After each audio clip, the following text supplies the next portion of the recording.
També existeix el fenomen de l'open source. Què és l'open source? L'open source o codi lliure és un altre, jo diria que és un altre model de negoci de venda de software. Està en contraposició amb el codi propietari o amb el software propietari, en el qual tu pagues una llicència per obtenir un programari,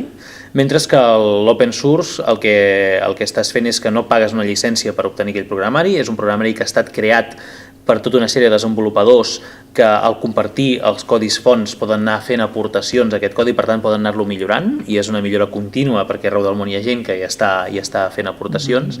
i per tant tu no pagues una llicència, no llicencies el codi, l'únic que has de fer és doncs, fer-te'l, és a dir, adequar-te'l a les necessitats del teu negoci. Per tant, codi lliure no vol dir gratuït, però sí que vol dir no pagar llicència, i vol dir segurament una major flexibilitat, un major preu, i